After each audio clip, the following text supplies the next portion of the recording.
Okay, as promised, we are going to be talking about the situation between Trump and JD Vance and President Zelensky of Ukraine. I don't know if I don't know what the lighting's doing. This is about 11 AM in the morning, and unfortunately the sun, it's like blinding me. I've had to kind of move my curtain a little bit so it's not blinding me that much, but we're just gonna deal with the lighting. Welcome back to Playing in Politics. If you've never seen my face before, hello, my name is Anna. This is my politics and makeup podcast. I talk about politics and I do my makeup at the same time. I like to say that it's like Bailey Sarian, because that's the YouTuber I got this concept from. It's like her concept but without the murder. However, we are going to be talking about kind of the Ukraine war with Russia and that whole situation, so I don't really know.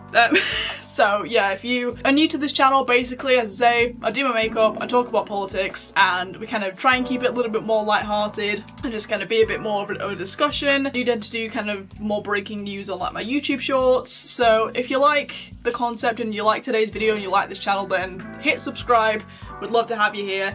Speaking of which, hi to all my new subscribers from the Tommy Robinson episode from last week. That was quite fun to see so many people find my channel through that video, so hello all new people. But yeah, it's been a crazy week. It has been a crazy week in the world of the US and its relationship with trying to get peace in Ukraine. You know, this has been kind of the week where Kier Starmer's been to the Oval Office and obviously Zelensky after him, and we're going to cover both people. We're going to talk about what happened with Kier Starmer, because that was a mess as well, and we're going to talk about the very heated debate and argument that happened with Zelensky, because as I say, this whole thing's just been an absolute mess, so we're going to cover it all from the beginning to what we know now. So let's get into this. Where to begin? Okay, I think the best place to start with this story is when Trump kind of, as a slip of the tongue, called Zelensky a dictator. Let's talk about that, which he later kind of denied.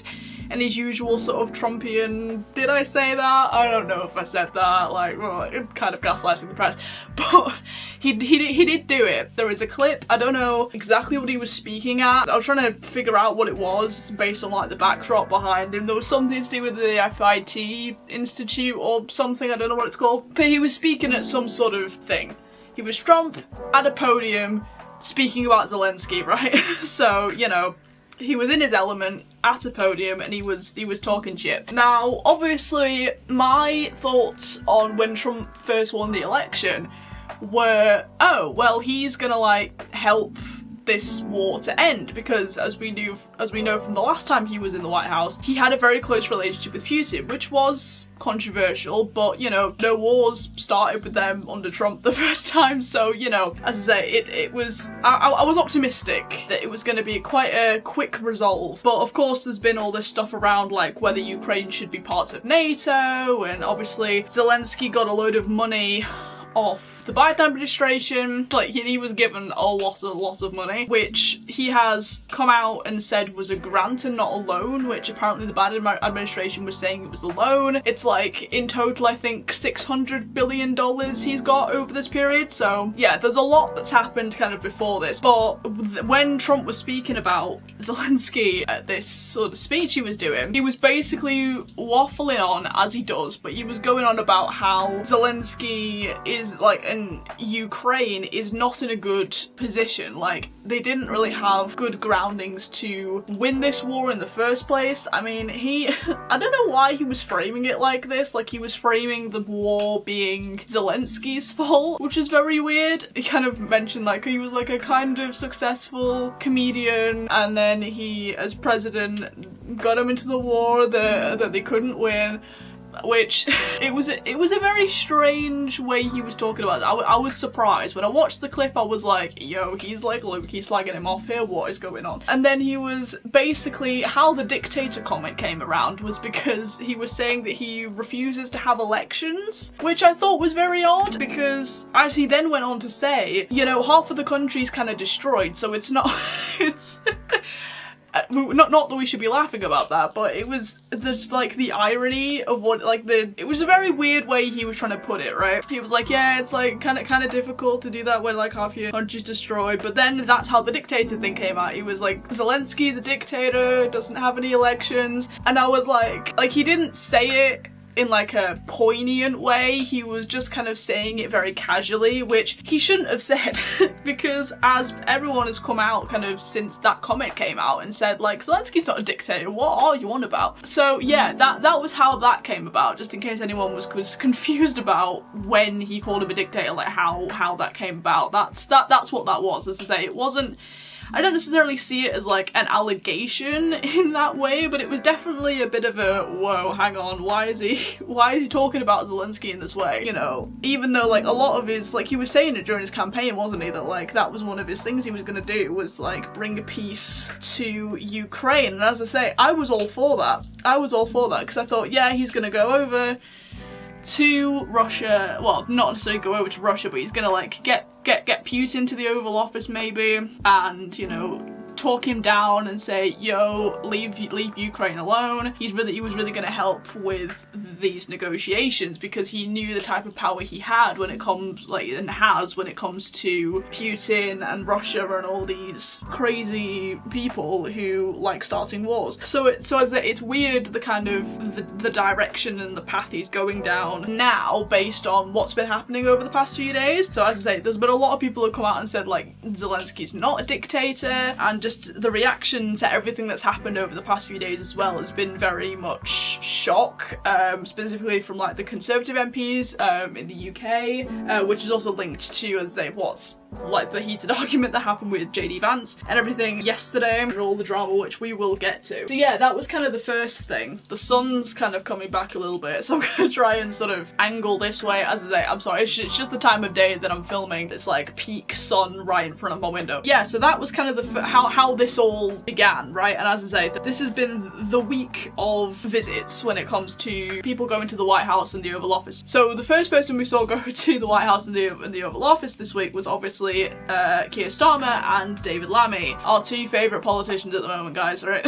That was an interesting one because as much as, I mean, obviously this is completely separate to what happened with Zelensky, but it was funny just to see, I was interested to see Starmer just absolutely fail at this whole thing. First of all, and I mentioned this in a short earlier this week, was that when we see Trump with anybody, and it was the same when the Queen was alive and like she would go to the White House, Trump, when he's with anyone, like he always seems very robust, like, you know, like there's a presence about him, isn't there? Like, you know, the way he stands, the way he carries himself. With Starmer though, it was quite funny to see Starmer like stand so awkwardly and like kind of be fidgeting with his hands a little bit and just not be overly comfortable. And obviously David Lammy, I mean, he wasn't there in the clip that I'm referencing, but he was there obviously in the Oval Office later. But where the real drama came in with Starmer was when they were in the Oval Office and they were doing kind of the interviews, and JD Vance was mentioning about free speech in the UK. Now obviously we know that's it's an incredibly complicated issue and shouldn't be at the moment,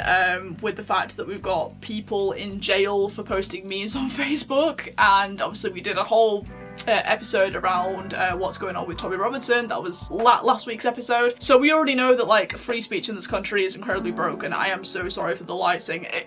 I'm like, I don't want to blind myself. Yeah, so it was interesting when JD Vance was just mentioning that and trying to press Starmer on that a little bit. And Starmer like immediately interjected and just lied to everyone and was like, oh yeah, free speech is alive and well in the UK. Like we're really proud of that as the UK. And it was interesting because not only was that a lie, but also afterwards when they were doing the interview with Zelensky, one of the press people was asking Trump and Vance about that and about what Kier Starmer had said, because obviously sometimes when it comes to what's online, it can affect Americans. And they said this, you know, like if the UK has some sort of like legislation when it comes to free speech, it could affect the US, especially with what's kind of come out recently, again, the kind of this past week, about Kier Starmer wanting Apple to lessen their encryption security stuff so the UK government can like get access to people's stuff, which is a whole other conversation. Crazy, a whole other conversation. But yeah, so that was kind of where it was coming from, and both Trump and Vance both said like, oh yeah, no, we told him that was too far, and apparently like behind closed doors he was like, yeah, no mate, that you were wrong for that. Like, they basically, like, behind closed doors basically said, what the fuck were you on about?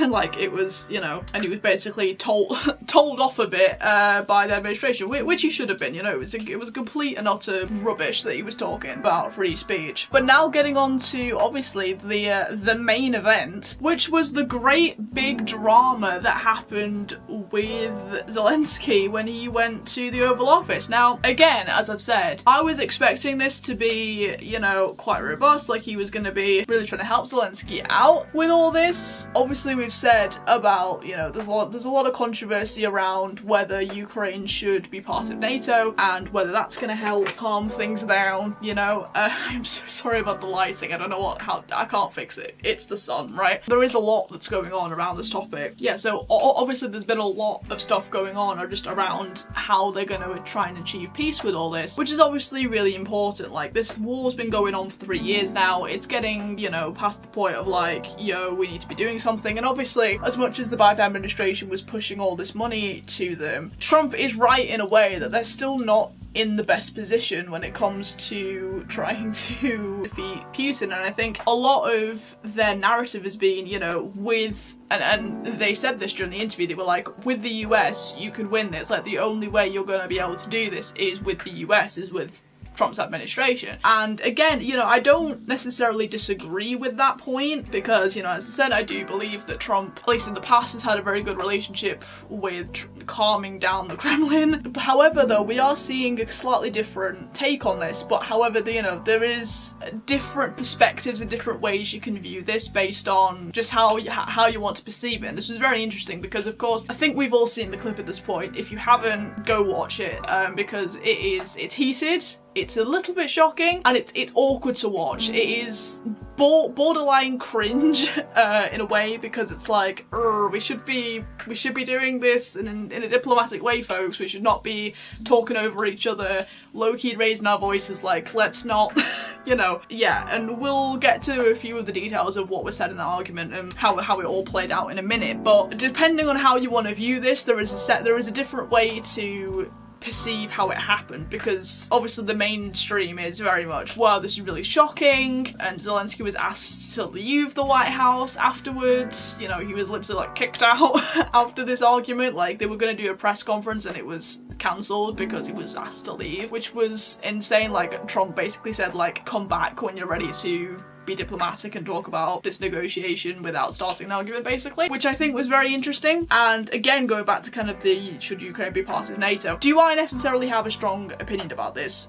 No. I mean, that's just coming from not having a full understanding of it. I'm still getting to grips with that part of it, and I know that Ukraine being part of NATO and is going to be maybe part of the negotiation, but that's got to be something that Putin's got to agree to, which I don't think he's going to unless he's got a very strong influence, which again, this will all roll out as it's meant to roll out, but seeing how this is all played out over the past couple of days, it just adds more fuel to the fire. However, with the NATO thing, Zelensky has said he will resign over, like, peace if he manages to get peace, but Ukraine has to be part of NATO in order for him to resign as president. So again, that's just another layer to this. I want to know your thoughts about that in the comments. But let's get on to the argument, because this is as I say, I shouldn't be laughing about this because, again, this is a really serious thing. This war's been going on for 3 years. A lot of people have lost their lives.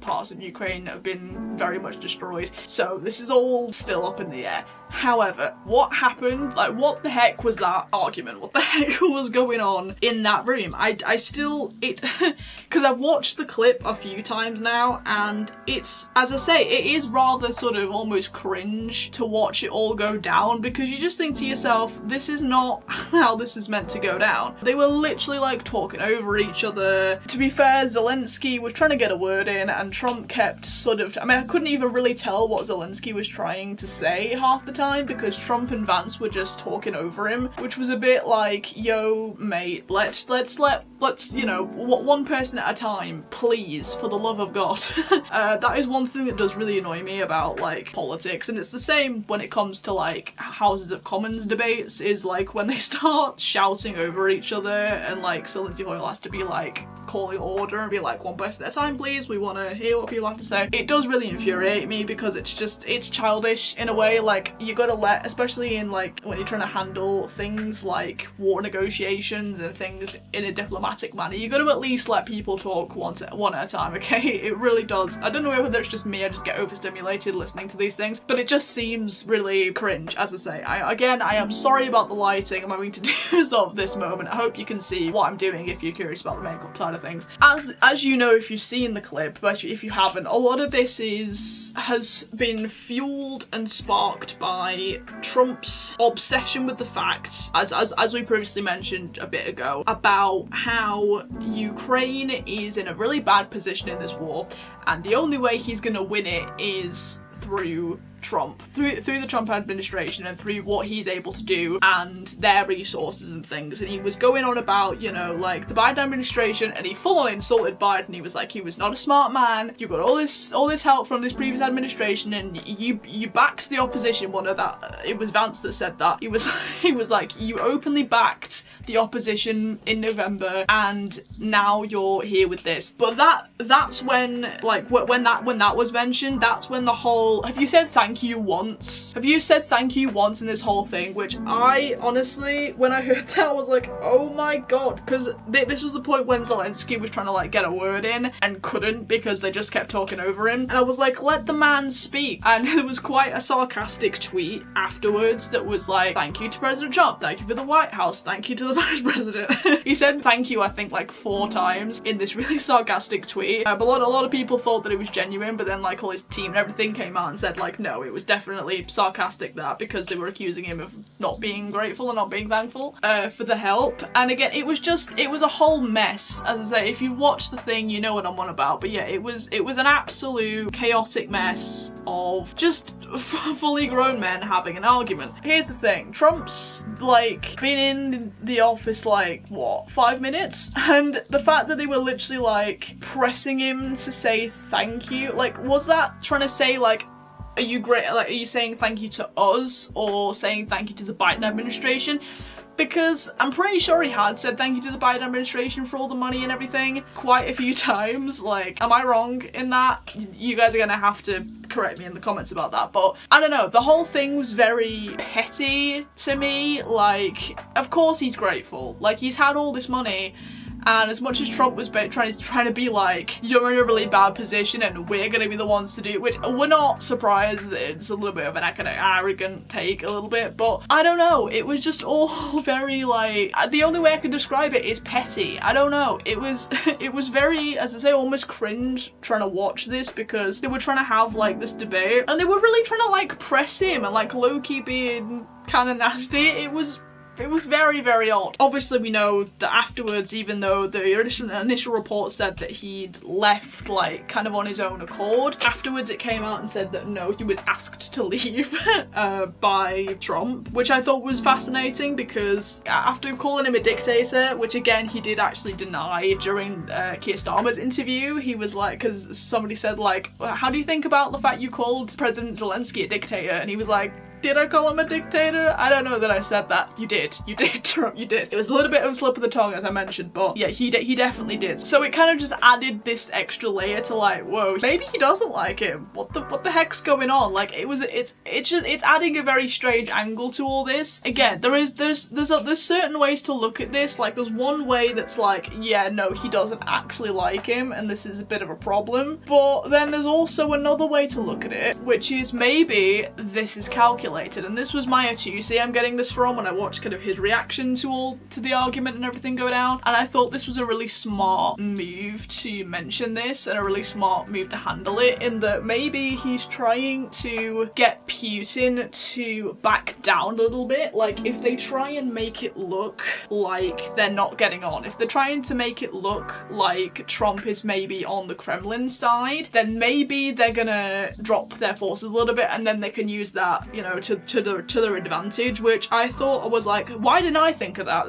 That's genius. If that's the angle they're going at it, which to be fair, that's probably the best case scenario about all this. Let's be real, like if there's gonna be anything coming out of this, like in terms of like why this happened and just like the conclusion and like the, as I say, the reasonings behind this happening, other than just being grown men being absolutely really petty when it comes to quite a serious thing and not letting President Zelensky like actually get a word in, which as I say was incredibly frustrating to watch. But you know, if that's what's actually happening here, that is going to be kind of the best case scenario, is that they're doing this on purpose to make Russia back down a little bit. And as I say, that is low-key genius if that's actually what they're doing, because as Trump's been saying, they are not necessarily in the best position when it comes to this. You know, they haven't been winning. I mean, Trump's thought that this has been like a losing game the entire time. Do I necessarily believe that? No, because it wasn't. I still don't believe that it was Ukraine's fault. I still believe that it was Putin and Russia for like crawling around the border for so long and then just like full on invading because they're greedy. Again, I don't blame Ukraine in the start of this for the start of this war, and you know, you can let me know your opinion on that in the comments, whatever, but in a way I do believe that they are not necessarily in the best position. So if that is the strategy that they're going for, in that they're trying to be calculated and trying to, you know, make this big almost scandal, which is kind of how it's been framed, that like, oh, he was kicked out of the White House and there was this massive blowout argument, which of course there was. It was very, very heated and as I say, low-key cringe to watch. But if that's what they're trying to achieve with it, again, I think that's absolutely genius. And if that's what it is and that works, then yeah, I think that's probably going to be the fastest way to end this. And that's what Trump has said in the past, that like, that's what he wants to do, is end this really, really quickly. And like the only way that they can do that is through America helping them out. So again, if that's their angle and that's what they're actually doing, then good luck to them. I think that's absolutely genius. I didn't realise that my camera had stopped recording. So we're here. As I said, if that is their strategy, that is absolutely genius. If it's not though, this is potentially a very, very scary scenario. However, as I mentioned earlier, the reaction from MPs who, again, you know, if they're in on all this, if it is the case where this is calculated and they're doing this on purpose to try and sort of get the Kremlin to stand down a little bit so they can get them, basically. If that is the angle, then again, this just kind of adds to the genius of it all, if all of these people are kind of in on it, because like there has been outrage and just like shock from MPs. Like I saw this big tweet from Robert Jenrick, who obviously is part of the Shadow Cabinet now. I think he's the Shadow Justice Secretary, and obviously who I really wanted to be the leader of the Conservatives if you've been here for that long. But there was a big thing from him basically saying like, this is scandalous, this is outrageous, like Zelensky's a good guy and you know, we need to be helping Ukraine and not trying to make an enemy of it, and you know, this is all very like outrageous. And on the surface of it, obviously, you know, I agree this was incredibly outrageous and it was heated, and you know, we all were very, very shocked. He's not been the only person to come out and say this, and I'm sure over the next few days we're gonna get, you know, a bit of reaction from people in the US as well. Like I saw a tweet from Ben Shapiro who's basically saying like he's gonna react to it on his show, so maybe I'll have a watch of his show on YouTube. I haven't watched a Ben Shapiro video in a long time, so maybe that would be a nice one to revisit. Good old Ben. But yeah, obviously we're gonna get a lot of reaction from Americans as well. With this, I think the truth is gonna come out very soon and we're gonna see this all play out very clearly. But so far, obviously, I mean, I think Zelensky might end up going back and he's coming to the UK next. I think that's his next visit, so we'll probably see that at the start of next week, which will be interesting because with how Kier Starmer's visit went, which we've already mentioned today, and obviously with how Zelensky's visit went, it'll be interesting to see any comments and things that come out from the press with that. Like obviously if it's going to be like a press conference situation, then obviously the press are going to be asking Zelensky like, hey, what happened at the White House? Are you going to go back? Like we can probably already predict all the questions that are going to be asked, so it is going to be interesting to see how this all plays out, and I'm sure that I'll do my best to cover that, probably on YouTube Shorts, or if we continue this story in the podcast episodes, then maybe that'll be part of next week's longer form video. Again, if you're new to this channel, I do tend to keep up with more of the breaking news on my shorts, and then the longer form videos are kind of just more in-depth things of what's been happening that week, or just whatever I want to talk about. Just with a lot of stuff that's been going on at the moment, it has tended to be kind of what's been happening in the media, what's been happening in the world, and that kind of thing. But yeah, I am so curious to hear what all of your guys' thoughts are about this in the comments, because again, this is divisive, and you know, this could go either way. This is not how we thought this would go. We thought that, yeah, well, of course, obviously with Zelensky getting all this money from the Biden administration and supporting the opposition. I mean, Vance was right to mention that, because, you know, he did. But he was well within his rights to, you know, support whoever he wanted to support and endorse whoever he wanted to endorse. And I know that Kamala was quite, you know, outspoken about the fact that, yeah, she wanted to help Ukraine, and like the US was on Ukraine's side, and we thought that Trump was the same, really. Of course, he was coming at it from a slightly different approach. But yeah, it's been, as I say, it has been really interesting to see how this has played out this week. And it will be even more fascinating to see what happens when he comes over to the UK and talks to Starmer, and all the questions that are going to come out, as I say, about that. That's going to be fun, because the UK press are also quite good at pressing on these kind of issues. It'd be interesting to see, like, if GB News is there, like, trying to talk to Starmer about his comments on free speech, which, as I say, was hilarious. And again, it was also kind of cringe to hear him basically lie and say that free speech is alive and well in the UK, which is like, what planet are you living on, Starmer? Because the planet we're living on, Tommy Robinson's in Woodhill in solitary confinement. You know, we have to talk about Peter Lynch as well, RIP, and all the people who are in jail for posting memes on Facebook and other social media platforms, or just posting like hurty words on there. You know, we have to remember all these people. And yeah, the fact that he was actually in the Oval Office saying like, oh yeah, free speech is alive and well, like, again, it's denial, and he got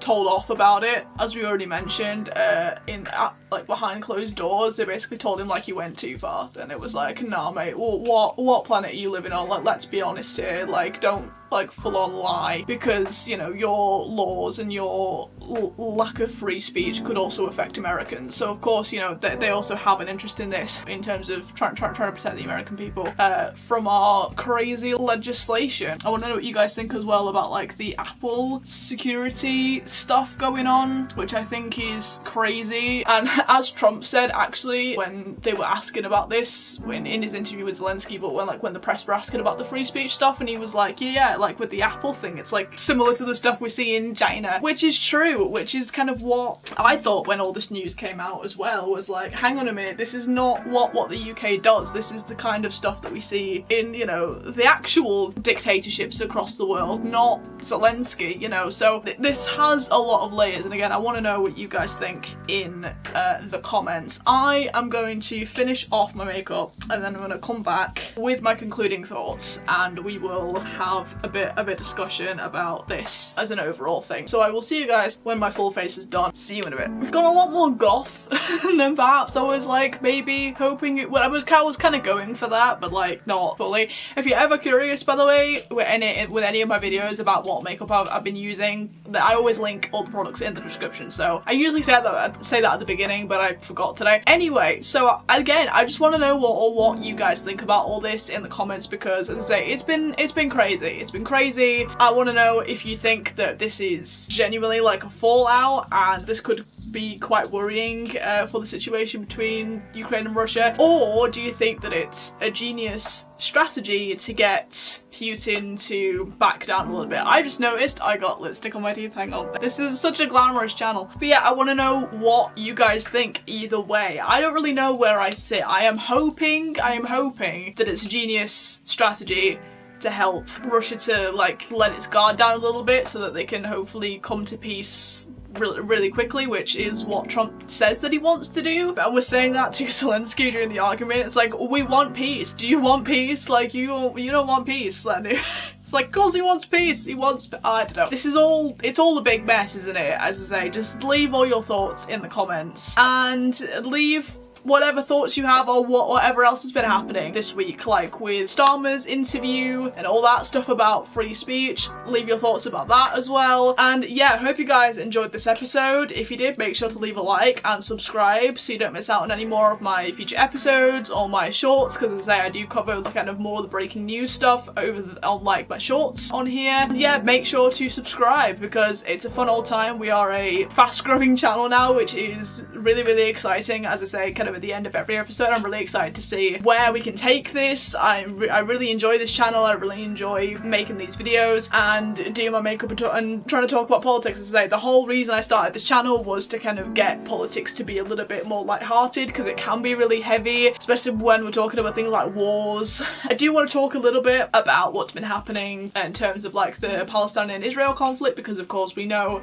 the ceasefire at the moment is paused because of all the mess that happened with the hostages and the Bibas family, which I mentioned at the beginning of last week's episode. And I just want to say that, you know, my heart goes out to all the Israelis who are going to be affected by this, and just again, it's a whole mess, that whole situation, and I just hope that they also find peace the same way as hopefully Ukraine will with Trump's help. Hopefully, as I say, this whole thing is a mess. Let me know what your thoughts are, and I will see you guys in my next video, whether that's a short of a breaking news or next week's episode of the podcast. So yeah, I hope you enjoyed this. Leave your thoughts in the comments, and I will see you guys in the next one.